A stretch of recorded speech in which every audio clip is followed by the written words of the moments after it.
I'm Frank with the Mythic Dungeon League, here to cover today's episode of Keystone Kindergarten for Stonevault, a new dungeon as part of Season 1 in the War Within expansion. This quick 4-boss dungeon has a lot to cover, so let's jump right in. In the first few pulls of the dungeon, you'll find a couple of mobs to juggle with. The first is Cursed Heart Invader, who will have Chain Arcing Void that will clip 4 or 5 people in the group for damage if successfully cast. Those with D-curses will also want to remove Void Infection to save their healer some work. Earth-infused golems will cast Ground Pound, an AoE that will slow the group for 40% but can be dispelled. They also cast Seismic Wave, which is a frontal that's pointed at the tank, so just try and point that towards the walls and away from your friends. Repurposed loader bots will just jump around the party with Pulverizing Pounce, which will hurt and knock back those who are hit. A high priority for kicks in these groups are the Ghastly Void Souls, who will cast a Howling Fear that can cripple your pull. Once you clear the room of trash, your first boss, E.D.N.A, will be ready to engage in combat.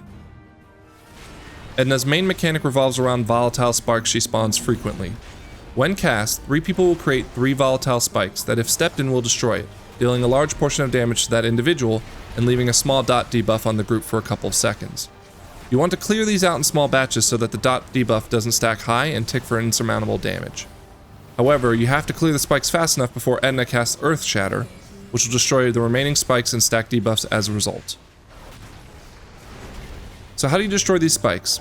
Well, I found that the tank can usually just crash into one quickly, and this will be a manageable hit and leave a small stack that can tick off early. The other and more expected way to clear them is through Refracting Beam. Everyone will be lined up with a Refracting Beam, and you can hit all 3 spikes at once if you like.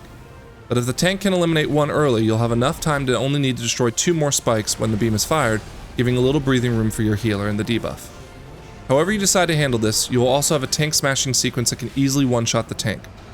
It starts with Seismic Smash being cast as refracting beams are going out, which if not managed with a good defensive, will one-shot even on somewhat easier keys. Once hit, the tank will get a 30-second dot called Seismic Reverberation. This dot is critical to making the fight easier, because it gives the tank a stone shield buff once removed. Now it wouldn't be uncommon to expect the healer to immediately dispel this debuff when they see it, but you'll want to fight the urge and leave it on, waiting for the next Seismic Smash to be cast on the tank. Right before the tank is smashed again, dispel it, and the stone shield will reduce the damage the tank takes by 50% for 6 seconds, allowing both the refracting beams and the Seismic Smash to be reduced heavily. Surviving the Seismic Smash will give the tank a new reverberation debuff, and the buffs can lean on each other throughout the whole fight. Tanks, just be careful, because if the boss doesn't cast Seismic Smash within 30 seconds, or the healer got a little trigger happy, you'll want to pull up a defensive in case you don't have Stone Shield. Once you clear E.D.N.A, you can go one of 2 ways. We will start with the wing on the right, leading towards the Master Machinists. Aspiring 4chans have a fracture with a 4-second internal cooldown that will place a debuff on the tank for a 5% damage increase taken. This can stack as well, so be aware of big pulls and multiple 4chans. Engine Peakers will concussive smash the tank for some large damage, and leave a 20% slow debuff that can be dispelled.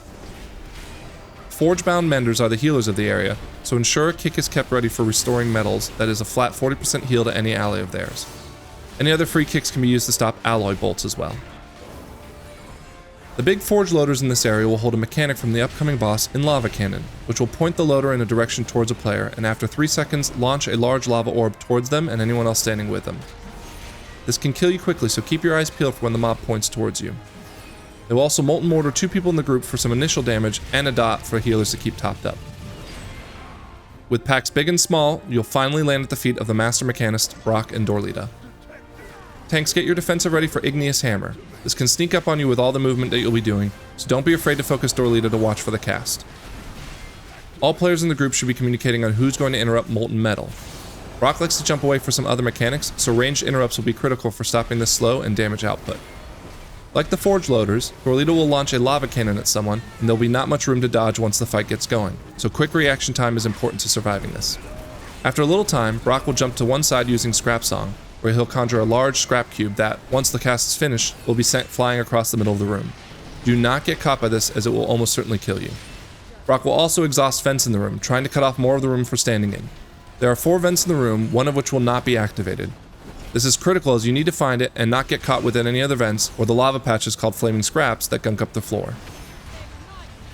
Then after some more time has passed, Dorlita will take a cube and cast Blazing Crescendo, occupying the middle of the room and destroying the cube. This will eject 4 magma waves into the parts of the room that did not have vents, but will also leave blazing shrapnel on everyone for 10 seconds. So avoiding any unnecessary damage here is key for your healer. Keep rinsing and repeating this dance, but ensure the 2 bosses die together or Silent Speaker will apply to the remaining boss and increase their damage to the tank and AoEing the group. Once you knock down the speakers, head towards the minecart to return back to the first main room. In the opposite wing of the dungeon, you'll see more Void-based mobs, starting with the Void-bound Despoiler who will Shadow Claw the tanks, and Voidstorm will AoE the group for the healer to tackle. Void-bound Howlers will attempt to cast Piercing Wail, which does a bit of damage, but will increase the damage done by Piercing Wail by 25% each stack, so multiple of these mobs in a group could spell trouble if your pug isn't interrupting. Speaking of interrupts, turn speakers will have censoring gear that will damage a random player and silence them for 3 seconds. Make sure another kick is safe so your healer can avoid being silenced. Void Touch Elementals will have a Crystal Salvo that eject purple swirlies around the mob. Anyone within the swirls will get hit for damage, so something to watch for on the floor on big pulls. The Void theme continues with our third boss, Skarmorak. Not understanding Skarmorak's core mechanics could easily lead to wipes, so let's start there.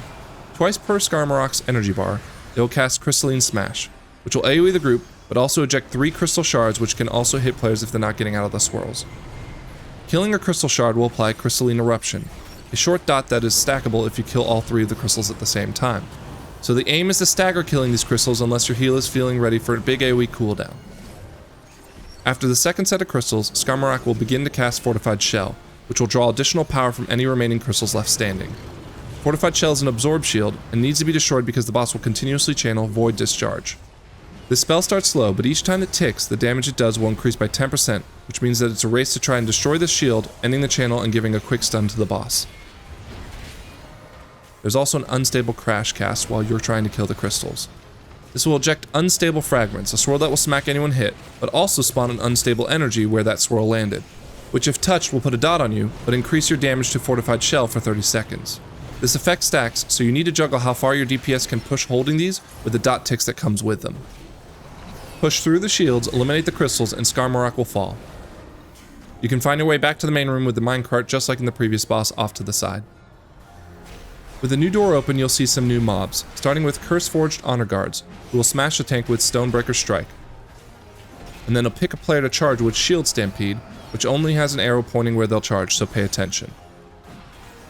Rock Smashers will smash rock, knocking all players back and increasing damage from the coming smash rock. They also cast Granite Eruption, having you watch out for brown swirls on the floor. Curse-Forged Stone Shapers will have a filler Stonevault that you can interrupt to help with placement of these mobs. But when everyone sees Earthburst Totem being cast, switch to these quickly and destroy them before they get their Earthburst cast off. High Speaker Eirich is the final boss of this dungeon, and you'll want to note immediately the 2 Void Rifts hanging in the back wall. Within 10 yards of these, you'll slowly be pulled into the center, being killed if you ever reach it.